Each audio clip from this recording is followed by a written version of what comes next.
और हमारे साथ यहाँ पे गुरुकुल के स्टूडेंट और कुछ प्रभु जी और माता जी भी हैं। सभी लोग प्रणाम करिए प्रभु जी और माता जी लोग को, गुरुकुल के स्टूडेंट। हरे कृष्ण। स्टार्ट करते हैं महाभारत की इस कथा को। तो कल हमने देखा किस प्रकार से भरत महाराज सम्राट बनते हैं, चक्रवर्ती सम्राट, और उन्हीं के नाम पे ये जो भारत भूमि, ये भारत खंड जो है, और ये धरती भारती कहलाई। ठीक है, तो अब आगे बढ़ते हैं कथा में। और आपको जैसे पता ही है कि ये कथा वैशंपायन ऋषि जो जन्मेजय सर्प यज्ञ कर रहे थे, उस यज्ञ के दौरान वो कथा सुना रहे थे। तो वैशंपायन मुनि कहते हैं, हे जन्मेजय, आप पौरव कहलाते हैं। क्या कहलाते हैं? जैसे कौरव नाम सुना है, वैसे पौरव भी होता है ना। पौरव, पौरव मतलब होता है पुरुवंश से आना। ठीक है, तो हमारे जन्मेजय, राजा जन्मेजय प्रश्न करते हैं वैशंपायन ऋषि से, ये पौरव हम कैसे हुए, मुझे पूरा विस्तार बताइए, है ना। पूरी कहानी मुझे बताइए, कौन थे पुरु, कहाँ से आए। चलिए फिर से एक बार जो हमने बनाया था अपना, मैं आपको फिर से दिखाता हूँ। तो फिर से हम स्टार्ट करते हैं। ब्रह्मा जी, ब्रह्मा जी के एक पुत्र हुए हैं जिनका नाम है अत्रि मुनि। ठीक है, अत्रि मुनि के पुत्र हैं मौन, सोम, और एक पुत्र हुए हैं ब्रह्मा जी के, बहुत सारे पुत्र हुए हैं, मरीचि। मरीचि के पुत्र हुए हैं कौन? कश्यप मुनि। कश्यप मुनि की कई पत्नियों में से एक पत्नी की नाम था अदिति। इनसे पुत्र हुआ विवस्वान। सूर्य देव लिख देता हूँ, वैसे महाभारत में वर्णन आता है, ये आदि पर्व का चैप्टर 25 है। विवस्वान ही लिखता हूँ ताकि आपको पढ़ने में ये समझ लीजिएगा सूर्य देव है ना, सन पर। ठीक है, सूर्य देव, सूर्य देव के कई पुत्र हुए हैं, उसमें से एक पुत्र का नाम है क्या? मनु। ठीक है, मनु के पुत्र हुए हैं इक्ष्वाकु, इस तरीके से। और इस तरीके से ये सूर्य वंश से चलता है ना। इसको कहते हैं सोलर डायनेस्टी, है ना। यहाँ तक सभी को क्लियर है, कोई दिक्कत नहीं? ठीक है, चंद्रमा के एक बेटे हैं जिनका नाम है बुध। क्या नाम है? हाँ, बहुत सही। और एक मिनट, तो मैंने टेबल बनाया था, मैं टेबल के अनुसार आपको पढ़ा देता हूँ। ऐसे तो बहुत सारे नाम आपको मिलेंगे इसमें, है ना। तो मनु के जैसे बेटे हुए इक्ष्वाकु, वैसे मनु के एक बेटे का नाम था क्या?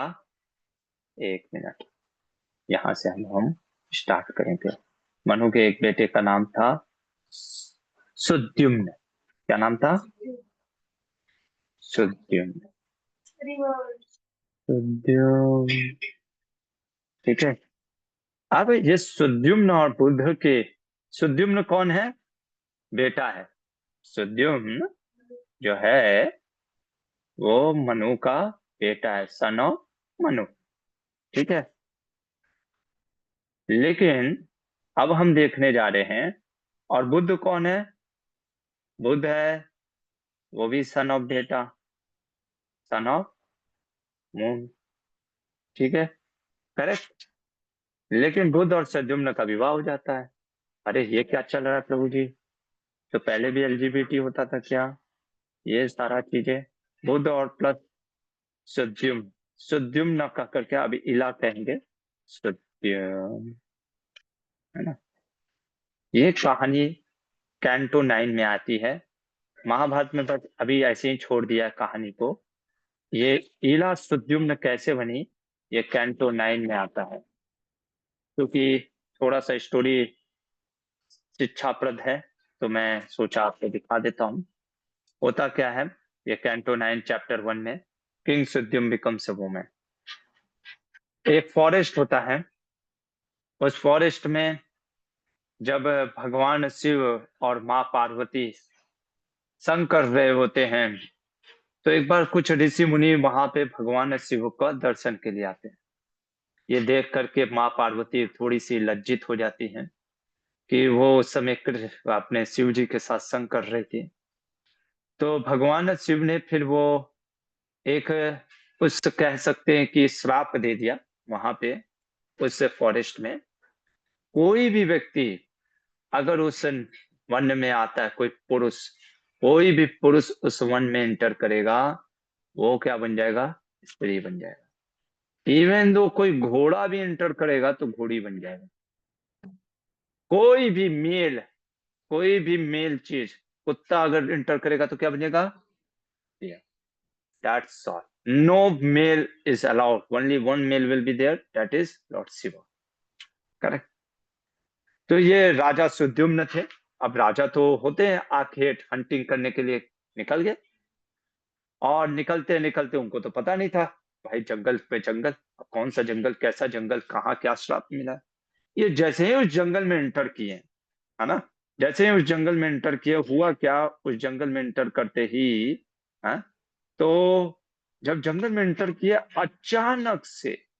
अचानक से क्या हुआ, जैसे ही जंगल में एंटर किए, ये हो गए लड़का से लड़की। देखो सामने, ये है सत्यम, है ना। मेरे को जो एआई से मिल पाया वही मैं आपको दे रहा हूँ। तो ये कैसा था, सत्यम हो गए, इनका नाम हो गया ईला, ईला बन गए। ये मैन थे और ये हो गए वोमेन। अच्छा, इनका घोड़ा था, वो भी घोड़ी बन गया, भागवत कहता है ना। मैं आपको दिखाता हूँ। कैंटो 9 कहा गया, कैंटो 9, यस, है ना। एक मैं आपको दिखाता हूँ कैंटो 9 में, अपने भागवत में देखो, नाम ही है किंग सुद्युम बिकम्स अ वुमन, है ना। तो यहाँ पे ठीक है, कहाँ गया, हम्म,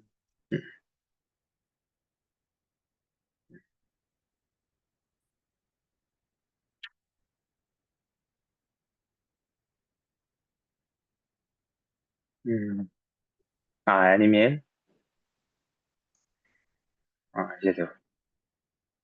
Since that time, no man has entered, but now King Siddham had been done and began to walk with his associate from one forest to other, है ना। तो क्या हो गए, पूरा स्त्री बन गए। देखो, सा सद्युम in the form of a woman, ठीक है। अब बेचारे, अब आप सोचो, कोई लड़का लड़की बन जाए, इतना बड़ा उसके लिए, मतलब कि, है ना, इतना कह सकते हैं कि आप बस इमेजिन करो कितना दुख की बात है। आप वो शर्म के मारे जा ही नहीं रहे थे, क्या जाएंगे राज्य में, है ना। तो वो वहीं पे रह गए, वहीं पे कहे मैं नहीं जाऊंगा, जाओ। सबने लेने भी आ रहा था, नहीं जा रहे थे, बहुत दुखी हो गए। अब हुआ क्या, उनके गुरु थे वशिष्ठ, देखो वहां पे, है ना। इसीलिए गुरुजनों की कृपा बहुत चाहिए होती है। देखो क्या लिखते हैं, सत्यम हैज बीन ट्रांसफॉर्म, ठीक है, बुधा, है ना, immediately desire to enjoy, okay, हाँ, हाँ, देखो, remembered his familial spiritual master Vashishtha, कुल आचार्य, कुलाचार्य उनके थे वशिष्ठ मुनि। अपने कुलाचार्य को स्मरण करते हैं, अपने गुरुजनों को स्मरण करते हैं, कौन? सत्य।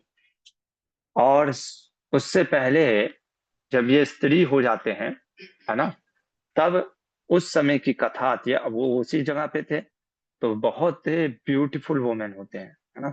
तो उसी समय बुद्ध जो थी, किसके, ये चंद्रमा के बेटे थे, है ना। एक और फोटो दिखाता हूँ आपको, यस, जैसे आप देख सकते हो, है ना, यहाँ पे, एक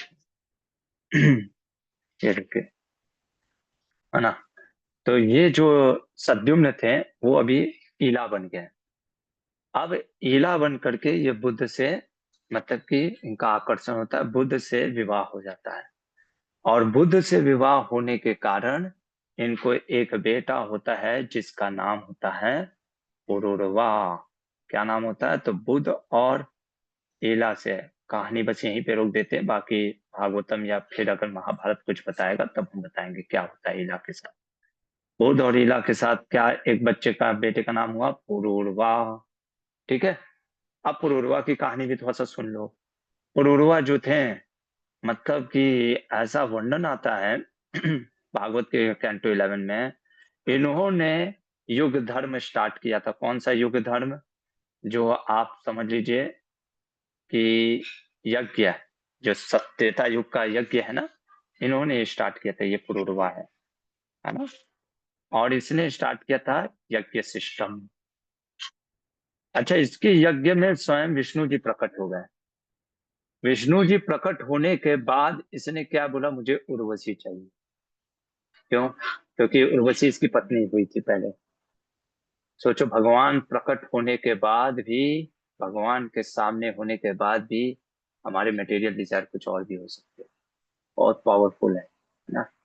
ये कथा से हमें समझना चाहिए।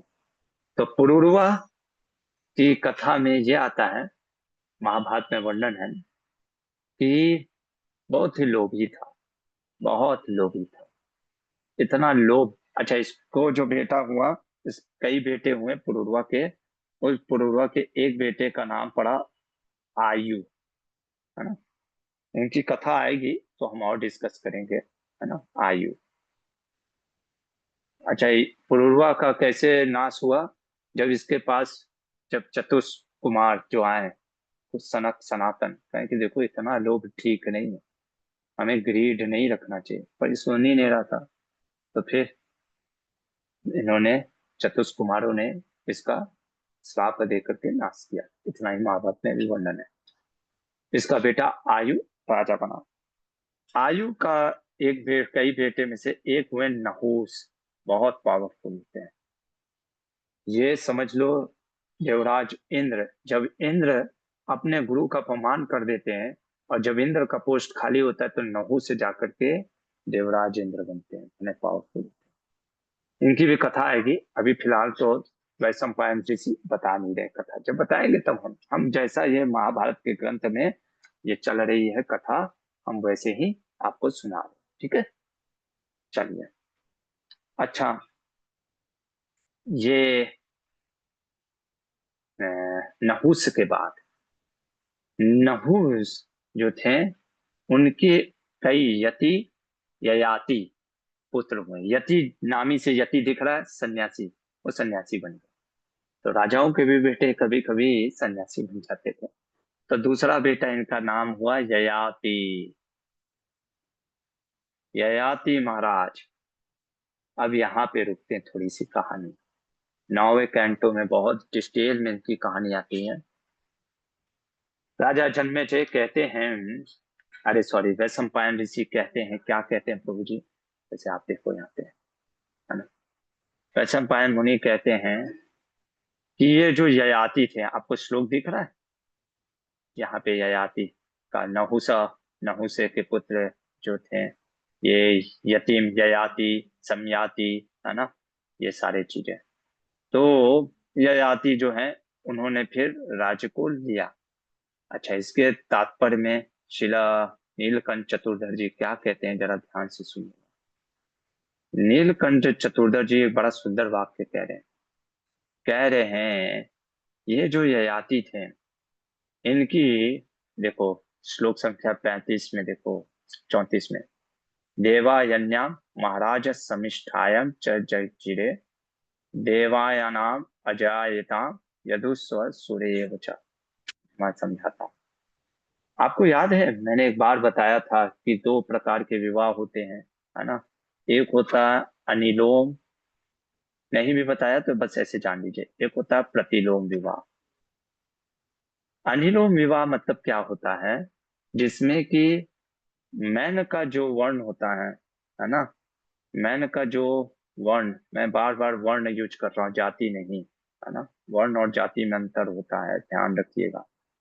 मैन का वर्ण जो होता है वो हाइयर होता है, किससे? वोमेन के वर्ण से, है ना। वोमेन वर्ण, यानी अगर व्यक्ति, मान लीजिए अगर पुरुष, एक एग्जाम्पल से समझाता हूँ।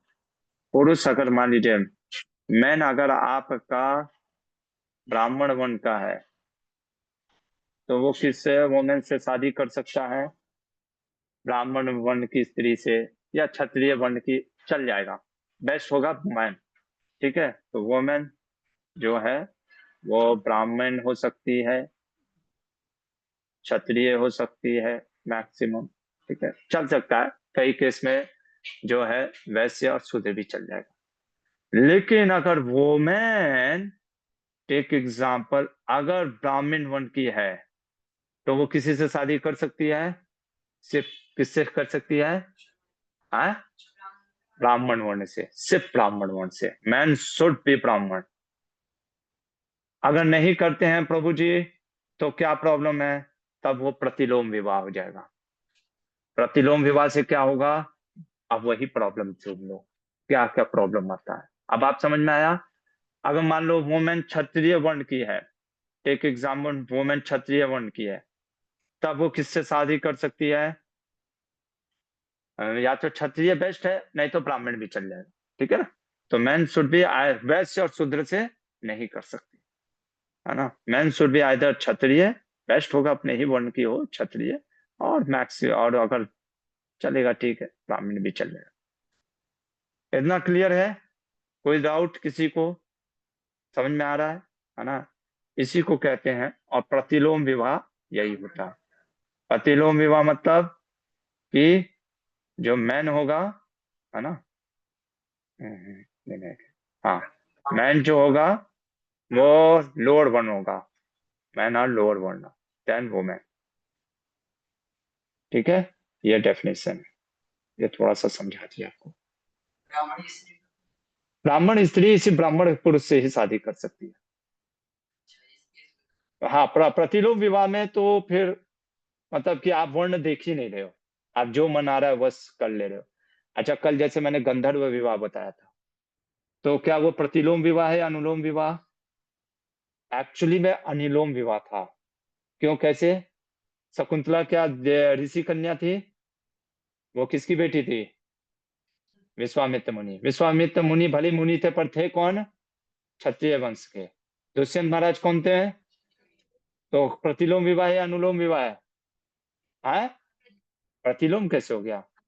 अनुलोम विवाह है ना, मतलब कि ठीक है, विवाह है ना, करेक्ट। भले ही लव मैरिज भी किया पर वो अनुलोम था, करेक्ट।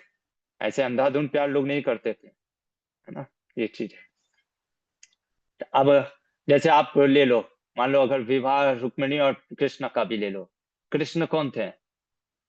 ऐसे तो भगवान है, लेकिन अगर यहाँ पे देखा जाए तो वर्ण कौन है? क्षत्रिय वर्ण के थे। भले ही नंद बाबा ने उनका पालन पोषण किया, पर थे क्षत्रिय वर्ण के ना। रुक्मिणी कौन के वर्ण की थी? उनके पापा का नाम क्या था? भीष्मक था ना, राजा थे ना, विदर्भ देश के राजा थे। तो थे वर्ण कौन? क्षत्रिय वर्ण के। तो क्षत्रिय वर्ण के। प्रभु जी, ये तो आप तो जन्म से देख रहे हो, अरे पहले के लोगों का जो जन्म होता था वैसा ही वर्ण होता था। कलयुग नहीं चल रहा है। पहले आज भी देखोगे, कारपेंटर का बेटा कारपेंटर जनरली बनता है, डॉक्टर का बेटा डॉक्टर बनता है, इंजीनियर का बेटा इंजीनियर बनता है, मोस्ट प्रोबेबली। तो वैसे ही वर्ण वो धारण करता था हमेशा। अगर ब्राह्मण का बच्चा अगर देख रहा पिताजी ऐसे हैं, तो वैसे ही गुण और कर्म भी धारण कर लेता था, इसलिए उसका जन्म से भी हो जाता था।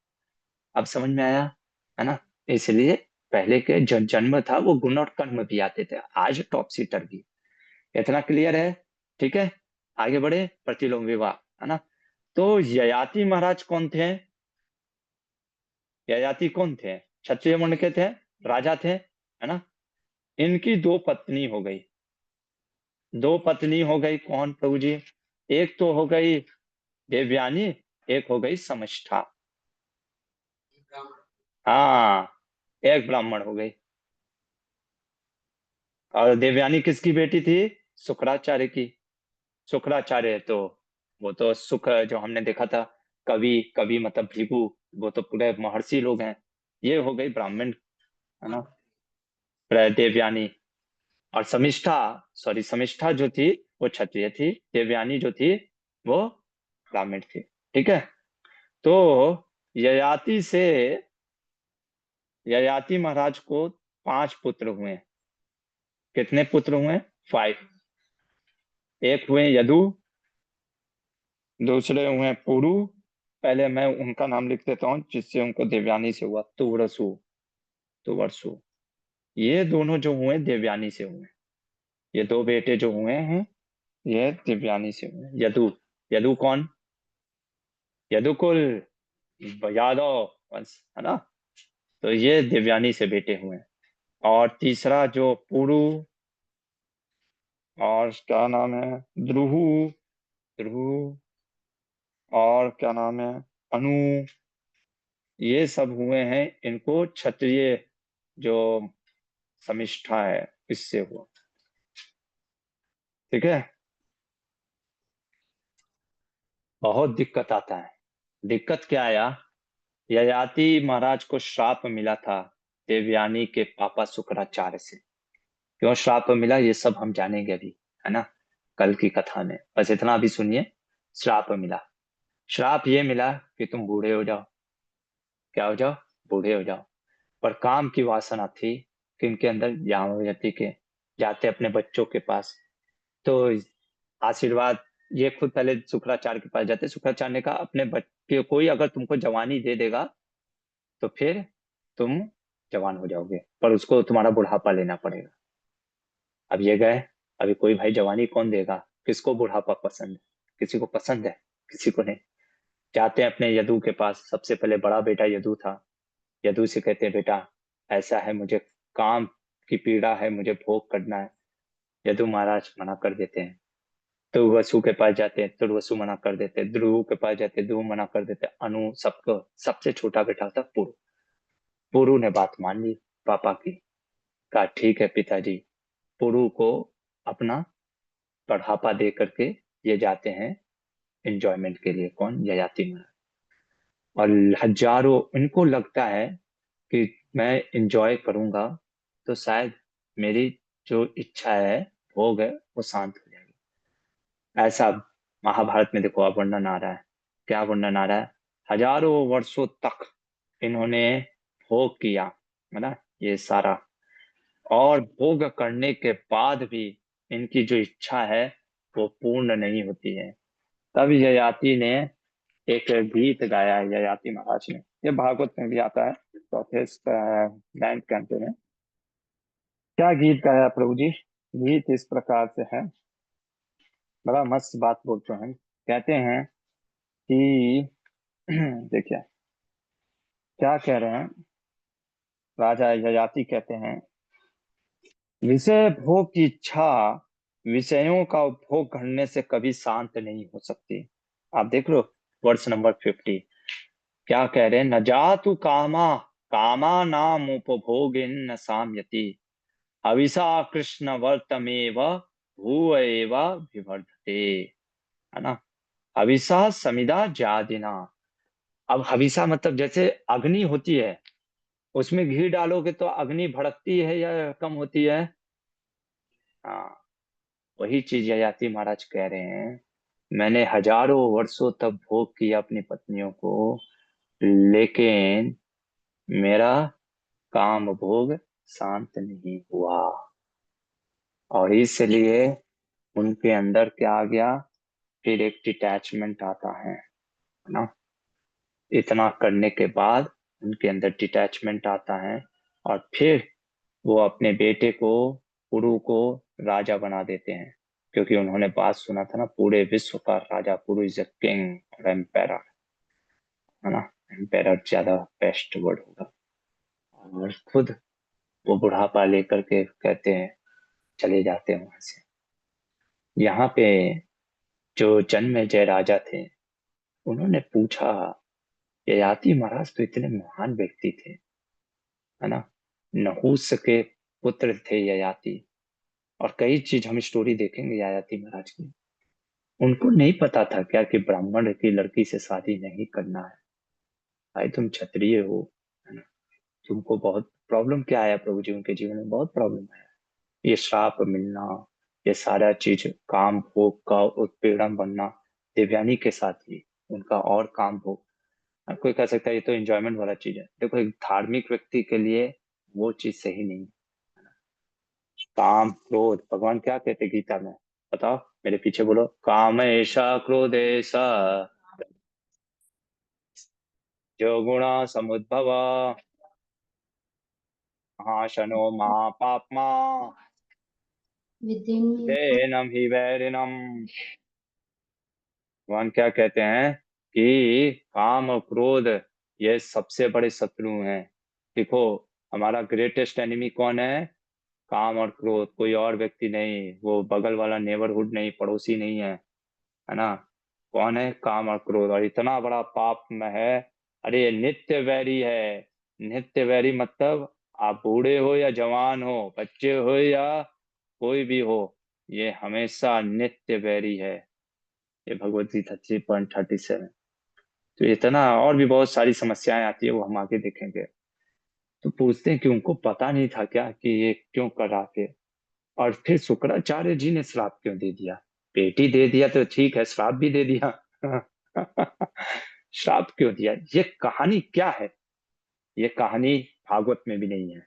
कि भागवत में मतलब दूसरे तरीके से बताया है, पर उसके पीछे का रीजन, आखिर देवयानी का विवाह हुआ क्यों?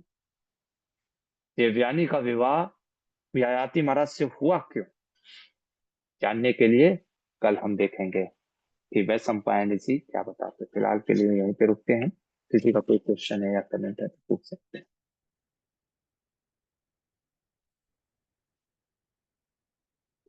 यस कपिल प्रभु। हरे कृष्ण प्रभु जी। प्रभु जी, जैसे राजा का शरीर पुरुष से क्षत्रिय का हो गया, तो उनका नामकरण कैसे हुआ प्रभु जी? ये तुरंत ही कैसे हाँ, हुआ? नाम नहीं, नामकरण वो तो शास्त्रों में दिया है। उनका नामकरण मतलब इन द सेंस वो इला। अब एग्जैक्टली exactly कैसे वो इला हुआ है ये तो देखना पड़ेगा, मेरे को भी एग्जैक्टली नहीं पता। लेकिन वो तो बस समझाने के लिए कि वो इला हो जाते हैं नाम, है ना। तो नाम भी चेंज हो जाता है ना, आपको स्त्री हो गया तो अपना नाम कुछ रख दिया होगा इला, इस तरीके से। ये ठीक है तो जी प्रभु अभी जी। इलाही नाम पड़ा वो देखना पड़ेगा कि इलाही क्यों पड़ा उसके पीछे। और किसी का कोई? हाँ यस, जय बोले माता जी। हरे कृष्णा प्रभु जी, दंडवत प्रणाम। धन्य प्रणाम। प्रभु जी, मैं ये पूछ रही थी कि जो दैत्यराज वृषपर्वा थे उनकी पुत्री थी जो शर्मिष्ठा थी। तो हाँ हाँ शर्मिष्ठा आपने बताया कि वो क्षत्रिय थी। तो जो दैत्य होते हैं उनको उनको क्षत्रिय में काउंट किया जाता है क्या? हाँ हाँ हाँ, वो क्योंकि वो कैसे है ना, दैत्य कहाँ से आए? दैत्य मतलब होते हैं दीति, है ना। दीति। और ये कैसा होता है ना कि जो जैसे हिरण्यकशिपु ये सब सारे हैं ना, तो कश्यप मुनि मैंने बताया भी ना, he is a genetic engineer, आज के टर्म में यूज कर सकते हैं। जेनेटिक इंजीनियर मतलब वो जीन्स को चेंज कर सकते हैं, है ना। तो वो चीज है। तो दैत्य हो गए, और फिर दानव हो गए, फिर और कौन थे? तो ये सारे चीजें जैसे ये मतलब कि जैसे अदिति के पुत्र आदित्य, ये राजा इंद्र, ये सब। तो ये सब कैसा है ना, ये क्षत्रिय तो नहीं बोलेंगे क्योंकि क्षत्रिय, क्योंकि ये लोग क्षत्रिय भी नहीं है माता जी, ये लोग असुर, ये एक अलग ही योनि है। जैसे 4 लाख योनियां होती है ना ह्यूमन स्पीसीज में ना, तो देवता एक अलग योनि है, असुर एक अलग योनि है ना। दानव भी एक अलग योनि है। ये और ये सब अलग एक योनि ही है। सो इट्स नॉट, मतलब कि इट्स नॉट इन द ब्राह्मण क्षत्रिय वैश्य शूद्र वो, क्योंकि ब्राह्मण क्षत्रिय वैश्य शूद्र मनुष्य योनि में आता है ना। इससे इन दैट नर, जो कि हम देखते हैं कि मनु महाराज से जो जन्म लिया, तो वो पूरा एक योनि ही अलग है इसे। It is not applicable here. It's okay माता जी, ऐसा। प्रभु जी, एक चीज और आपने बताया कि शर्मिष्ठा और देवयानी दो पत्नियां थी उनकी। तो भागवतम में जो हमने पढ़ा तो उसमें तो ऐसा नहीं दिया है कि शर्मिष्ठा से जो याति महाराज थे उन्होंने विवाह किया था। नहीं किया था, वो किया था, छिप करके विवाह किया था, तभी तो उनको पुत्र हुआ था, वो बताया नहीं था, अच्छा वही अभी स्टोरी है। अब वो स्टोरी अभी पता चलेगा हमको, है ना। अच्छा अच्छा कि अच्छा, उसमें ऐसा हमने हाँ बस सुना कि उन्होंने पुत्र की इच्छा व्यक्त की थी तो उन्होंने उनके साथ हाँ उनके। हाँ, पुत्र की इच्छा व्यक्त की थी। तो पर पुत्र की इच्छा व्यक्त की थी, तो पुत्र की जब इच्छा, तभी तभी जब उसको पानी ग्रहण, है ना। मतलब विवाह मतलब इन द सेंस, जैसे जरूरी नहीं कि हर, तो 8 प्रकार के जैसे मैंने विवाह बताया ना, कुछ विवाह होते हैं गंधर्व टाइप का विवाह होता है, जिसमें कि आप सिर्फ एक्सेप्ट कर लेते हैं, है ना, एज ए पत्नी, जैसे कोर्ट मैरिज है, वैसे आप समझ सकते हैं। ठीक है प्रभु जी, थैंक यू इस बात प्रभु जी, का हरे कृष्णा, धन्यवाद प्रणाम। धन्यवाद। यस बात का प्रभु। प्रभु जी हरे कृष्णा, दंडवत प्रणाम। प्रभु जी हरि जैसे हरि। ये जो आपने बताया कि अगर लोअर वर्ण का लड़का कोई अगर हायर से शादी कर लेता है तो प्रॉब्लम्स आती हैं। प्रभु जी एक हम्म, थोड़ा ये समझना है कि अभी हमारे सर्किल में बहुत सारे लोग हैं जिनको मैंने थोड़ा बहुत समझाया था, पहले भी आपकी क्लास अटेंड की थी तो उन्होंने हम्म, अपने हायर वर्ण की लड़कियों से शादी की है, और जो हम्म, सेक्रीफाइस वो करते हैं वो दिखता है, लेकिन वो लोग बोलते नहीं है बिकॉज ऑफ कि वो लोग बढ़िया जॉब कर रही हैं।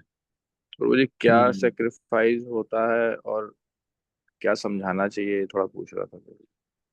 देखो क्योंकि कैसा हम लोग होता तो है देखते सिंपल। हैं लेकिन वो लोग उसको उसमें भूल जाते हैं पैसे के आगे। हाँ वही चीज है। अब देखो, अब पैसे के लिए अगर किसी ने शादी किया है तो फिर अब वो तो पैसा ही देखेगा ना। मैं वही तो बोल रहा हूँ, धर्म जो धर्म देखता है वो धर्म के लिए। अब ये बात चल रही है उन राजाओं की जो कि बहुत बड़े धार्मिक थे। वो अपना सर कटा देंगे, सब चीज करा देंगे, पर धर्म तो कभी नहीं छोड़ेंगे, है ना। तो वही तो प्रश्न है जन्मेजय का कि भाई मेरे पूर्वज इतने महान लोग हैं, धर्म है के हैं, हाँ, इतना सा धर्म से रास्ते से हटते नहीं है, इतना बड़ा अधर्म कैसे कर दिए। कुछ तो कारण होगा ना। अब जो भी कारण हो, गलतियां तो हर व्यक्ति करता है, लेकिन क्या कारण है तो वो जानना चाहते थे। तो आपने तो वर्ड ही में बोल दिया प्रभु जी, आप कैसे समझाओगे? आप समझा ही नहीं सकते प्रभु जी, जब उसको पैसा ही देखना है। तो अभी क्या आप बस ये बोलो कि धर्म करो, जो भी है भक्ति करो, ओके, क्योंकि यू कांट टीच ना, है ना? क्योंकि पर्पस ही देखिए प्रभु जी, पर्पस हमेशा क्लियर होना चाहिए जीवन का। जैसे हमारा जीवन का पर्पस क्या है, भक्ति। जैसे ये महाभारत की कथा में क्यों आपको पढ़ा रहा हूँ, ताकि आपको ये सब स्टोरी समझा सकूं। गीता आपको मेन चीज मेरा है कि आप लोगों को स्टोरी के माध्यम से गीता समझा दूं, है ना। जैसे यहाँ पे काम का आ गया तो 3.37 क्लियर हो गया, है ना। ये चीज है। तो अब ऐसे व्यक्तियों को आपने जैसे बोला ना कि उनका पर्पस ही जब ये रहता है पैसा लेना हो, आजकल लोग क्या देखते हैं, पैसा और ड्यूटी देखते हैं बस, ट्रूली स्पीकिंग बोले तो वो प्रभु चीज जी है, फिर वो कहीं पे। हाँ प्रभु जी। जी प्रभु जी धर्म इसलिए नहीं फॉलो कर पा रहे हैं क्योंकि प्रभु जी से हो क्या रहा है समाज में कि जैसे कि लोग तो बढ़ जा रहे हैं, जैसे ऐसे इस टाइप के लोग बहुत हो गए हैं, वर्ण जो जो चेंज कर ले करेक्ट, रहे हैं। और उससे करेक्ट। प्रभु जी फिर समाज में धर्म तो छोड़िए, भक्ति तो छोड़िए, फिर लोगों को नीचा भी दिखा रहे हैं, तो इससे क्लेश हो रहा समाज में। हाँ वो तो हो ही रहा है, इसलिए कलयुग में तो इतना बहुत मुश्किल है ना। हाँ इसलिए वही मैंने बोला, जी जी। हाँ, हरे नामे केवलम, कलौ नास्तेव नास्तेव नास्तेव गति रहता। कलयुग में हरि नाम हरि नाम हरि नाम। बहुत मुश्किल है वो सब चीजें, वर्णों को, आश्रमों को पूरा निर्धारित करके करना। लेकिन अगर कोई कर पाता है ना, तो अच्छा होता है उसके लिए। जीवन में बहुत कम डिफिकल्टी आएगा आपके भक्ति के लिए भी, है ना। और क्योंकि जैसे मैंने एक कॉमन सेंस दिया ना, मान लो लड़की क्लीनिनेस वाली हो और हस्बैंड क्लीनिनेस वाला ना हो, तो उस कितना बड़ा प्रॉब्लम आता है। खुद ही हस्बैंड वाइफ आप समझ सकते हैं ना, जब साइको फिजिकल नेचर आप दोनों का एकदम अपोजिट हो 180 डिग्री। मैं तो कितने प्रभु जी माता जी को जानता हूँ, है ना, जिनमें कि माता जी का नेचर एकदम अपोजिट है प्रभु जी का। प्रभु जी शांत स्वभाव के होंगे, माता जी एकदम क्षत्रिय स्वभाव के होंगे तेज तरार टाइप के। तो पूरा एकदम मतलब कि बहुत ही देखो, सेम नेचर का होगा तो भी प्रॉब्लम आएगा, ऐसा मैं नहीं कह रहा हूँ, लेकिन छोटी छोटा प्रॉब्लम नहीं आएगा। अब नेचर एकदम अपोजिट है ना। किसी को ऐसा लगता है कि भाई सामान यहीं पे रहना चाहिए, कुछ लोग होते हैं ना कि चीजें एज इट इज, है ना, ये क्लीन होना चाहिए पहले। कुछ कहता है अरे यार नहीं क्लीन हुआ तो चलेगा ना, क्या दिक्कत है। तो वो सब छोटा छोटा इतना प्रॉब्लम क्रिएट हो जाता है, मिसअंडरस्टैंडिंग की, फिर रहना मुश्किल हो जाता है। जैसे मैं बस आपको प्रैक्टिकल प्रॉब्लम बता रहा, बाकी तो जो धार्मिक प्रॉब्लम है वो तो बहुत बड़ा चीज है। वर्ण संकर पुत्र होते हैं, है ना, ऐसा चीज है। थैंक यू प्रभु जी, हरे ठीक है कृष्ण। फिर, हरे कृष्ण। बेस्ट होता है, तो बेस्ट होता है कि अगर अपने ही साइकोफिजिकल नेचर के लड़की लड़का रहे तो बेस्ट होता है। इफ नॉट पॉसिबल, आज तो पॉसिबल, पहले अपना ही नेचर नहीं पता तो फिर बहुत मुश्किल है। ठीक है, यस पल्लवी माता जी। हरे कृष्णा, दंडवत प्रणाम प्रभु जी। मेरा ऐसा ही कोई एक प्रश्न था कि अगर आज की स्थिति में अगर लड़की जैसे शकुंतला ने, जैसे दोनों साइकोफिजिकल नेचर से दोनों सेम थे, क्षत्रिय ही थे दोनों, और फिर ये सब होने के बावजूद दुष्यंत को कौन है ये शकुंतला को पता था, और शकुंतला खुद भी कौन है ये खुद को भी पता था। और ये सब होने के बावजूद वो शर्त रखी कि मेरे बेटे को ही राजपुत्र बनाना है आगे। आज की ही सिचुएशन में प्रभु जी, अगर लड़की ये रखती भी है कि मतलब ऐसी कोई शर्त रखती भी है कि या फिर एक्सपेक्टेशंस रखती भी है कि लड़का ऐसा होना चाहिए, ज़्यादा कमाने वाला होना चाहिए, तो फिर वो क्या गलत होता है? अगर भक्ति अगर उन भक्ति में नहीं है कि भक्त होना चाहिए, तो फिर ये रखती है तो उसमें कोई गलत है क्या प्रभु जी? जैसे शकुंतला ने लड़की लड़की को हमेशा लड़का ज्यादा पैसे वाला चाहिए और होना भी चाहिए, शास्त्र कहता है, ये हम पढ़ाएंगे। ये लिख लीजिए, अगर लड़की 20,000 कमाती है तो लड़का 25,000 जरूर कमाना चाहिए, नहीं तो प्रॉब्लम कल आने वाला है। मैं आपको एकदम प्रैक्टिकल बताऊं। और जिसको नहीं लग रहा है नहीं प्रभु जी प्रेम सबसे ऊपर है, तो कर लो फिर प्रेम, है ना। प्रैक्टिकल प्रॉब्लम है कुछ चीजें, ये बहुत इंपॉर्टेंट है माताओं के लिए भी प्रभु के लिए, ठीक है। तो नेचर है, वो नेचर है, क्योंकि वो पुरुष का रोल होता है, पुरुष एज ए मेंटेनर उसका रोल होता है ना। तो ये सब चीजें अगर प्रैक्टिकल चीजें, ये आएगा, सब स्टोरी आएगा तो हम देखें। तो वो शर्त, जैसे आपने बोला ना शर्त रखने का, हाँ, पर ऐसा भी शर्त नहीं रख देना चाहिए जो हम देखेंगे सत्यवती के केस में। हमने अपने से ज्यादा भी डिमांड नहीं कर देना चाहिए कि हाँ लड़का करोड़पति ही होना चाहिए, तो है ना। फिर वो जैसे सत्यवती के पिता ने रख दिया, मेरा सत्यवती के पिता ने भी रखा और शकुंतला ने भी रखा। आप लोग के लिए होमवर्क है, दोनों में गड़बड़ क्या है। सत्यवती के पिता ने भी तो बोला था कि मेरी बेटी का विवाह मैं तुम्हारे से करवाने को रेडी हूँ, लेकिन मेरा जो इसके गर्भ से जो जन्म लेगा वही राजा बनना चाहिए।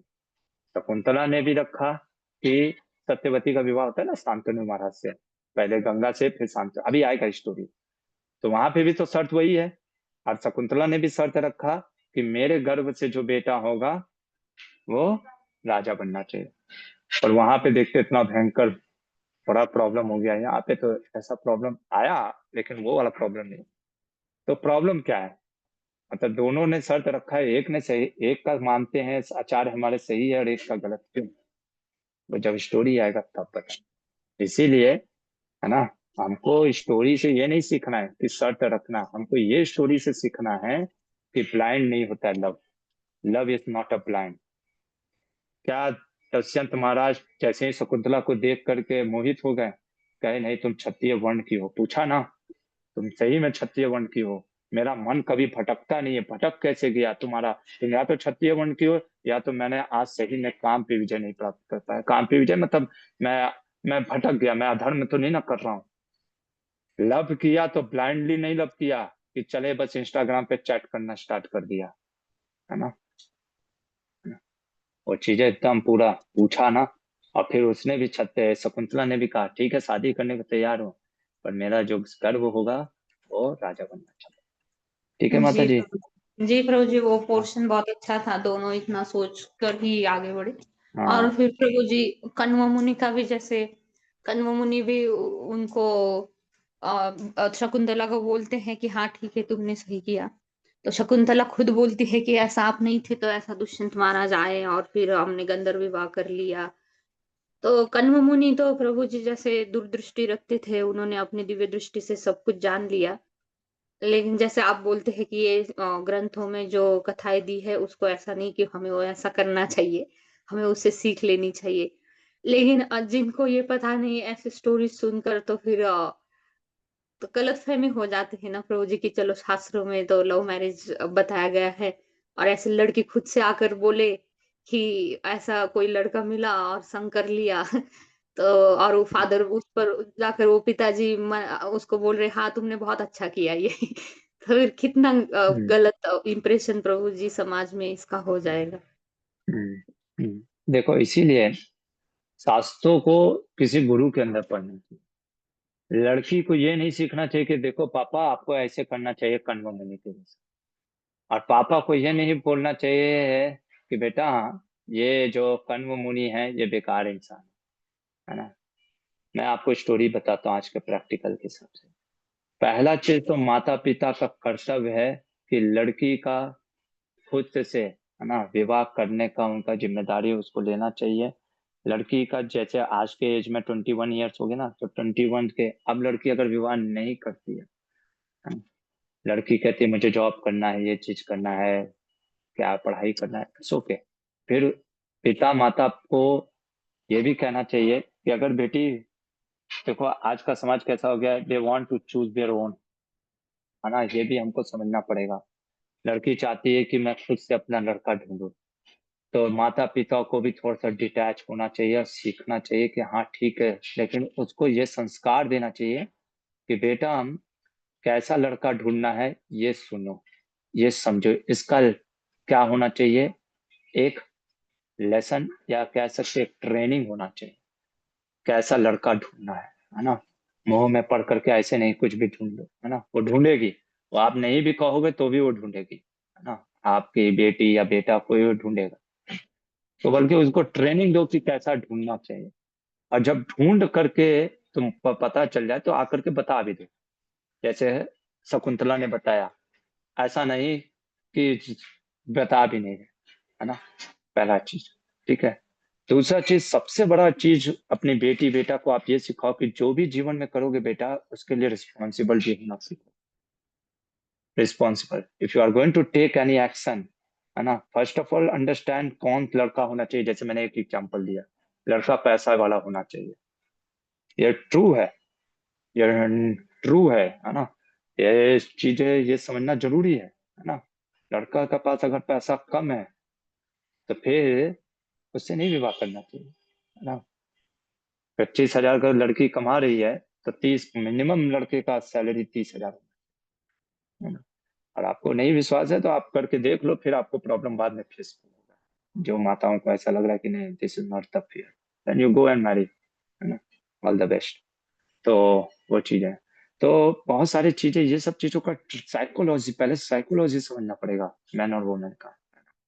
ये सब चीजें महाभारत का ये उद्देश्य नहीं था, महाभारत का उद्देश्य कुछ और था, परमात्मा का वो साक्षी समझना, है ना, इसलिए उस कुंतला दुष्यंत की कथा बताया। But if you want to go you have to, तो माता पिता को भी थोड़ा सा मैच्योर होना पड़ेगा, है ना। ये नहीं कि सिर्फ लड़का लड़की को मैच्योर होना है, माता पिता को भी मैच्योर होना पड़ेगा, उनको वैसा वो ट्रेनिंग देना पड़ेगा अपने बच्चों को।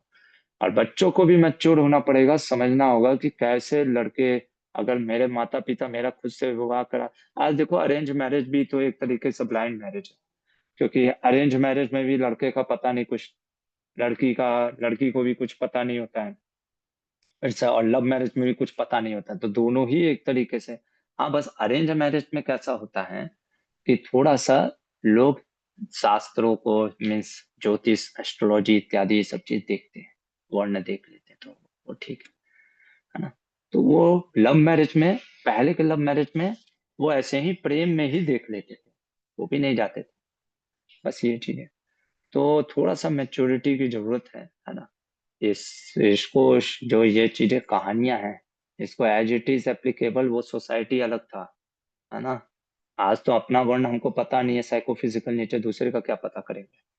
तो इसलिए बहुत देख करके समझ करके ट्रेनिंग होना चाहिए मेरे, इसीलिए ये सब ट्रेनिंग चल रहा है ना। ट्रेनिंग होना चाहिए लड़का लड़की को इस चीज का कि क्या आप बेटी, और वो ट्रेनिंग जैसे ही वो लड़की प्यूबर्टी एज में चली जाती है, अब आज के तो एज में मैं कहूंगा 10 ही साल से ये सब ट्रेनिंग देना चाहिए बच्चे को, है ना, आप कहोगे, क्योंकि वो नहीं तो फिर आजकल मैं देख रहा हूँ 10-11 साल के बच्चे बच्चियां कुछ भी कर रहे हैं, है ना। तो वो ट्रेनिंग होना चाहिए, उनको समझाना चाहिए कि कैसा लड़का ढूंढना है, कैसा बेटा, मतलब कि कल अगर तुमको, तो वो चीजें ये नहीं कि ब्लाइंडली किसी से भी, क्योंकि फिर लड़कियां ब्लाइंडली फॉलो कर लेती हैं, प्यार में चक्कर में फंस जाती हैं और फिर फंस करके बर्बाद हो जाती हैं, फिर कहती हैं प्रभु जी मैं बर्बाद हो गई, है ना। लड़के कहते हैं मैं बर्बाद हो गया, है ना। तो तुम बर्बाद, आप फिर कहते हैं कि कृष्णा ने मेरे साथ ऐसा क्यों किया, कृष्णा कहाँ से बीच में आ गया हम लोग के प्रेम में, है ना? जब प्रेम कर रहे थे तब तो कृष्णा याद नहीं थे, और जब बर्बाद हो गए तो कृष्णा ने मेरे जीवन में ऐसा क्यों किया, है ना। तो ये थोड़ा सा हमको समझना है। इट्स ओके माता जी। जी सो प्रभु जी, वी थैंक बोथ, यू। हरे है ना, कृष्ण। ये सारा तो, हाँ हरे कृष्ण, दोनों को समझना है, माता पिता को भी समझना है और बच्चों को भी समझना है, दोनों को ट्रेनिंग की जरूरत है। ठीक है, so we will stop it है। और प्रभु फिर जी कल एक मिलते एक सेकंड प्रभु जी, बस एक सेकंड प्रभु जी। जैसे आपने बोला पैसा ज्यादा कमाने वाला होना चाहिए, तो प्रभु जी ये लाइन भी तो ऐड करनी चाहिए कि पैसा धर्म से कमाना चाहिए। हाँ, अरे यार अब हर चीज प्रभु जी ऐसे तो इतने मैं सोचते हैं कि मतलब आप समझ ही रहे मैं क्या बोलना चाह रहा हूँ। हाँ, मैं समझ गया। मैं देखो, अब इतना मैं अब आप समझ ही लो, मैं प्रभु जी नहीं, यहाँ पे मैंने धर्म की आपको ही माइंड बात। नहीं किया, मतलब मैंने ये भी पूछा ये कि ये होना हाँ, चाहिए। करेक्ट। हाँ, करेक्ट करेक्ट, बिल्कुल होना चाहिए भाई, धर्म से, है ना। तो चाणक्य पंडित कहते हैं कि धर्मस्य मूलम अर्थ, है ना। अर्थ जो होना चाहिए वो सुखस्य मूलम धर्म, धर्मस्य मूलम अर्थ, है ना। तो धर्म जो अर्थ होना चाहिए वो धर्म से होना चाहिए, है ना? नहीं तो फिर वो सुख नहीं आएगा अल्टीमेटली, वो तो है। That is true. Thank you प्रभु जी, हरे कृष्ण। अरे, यहाँ पे रुकते हैं। महाभारत ग्रंथ की जय, श्रील प्रभुपाद की जय।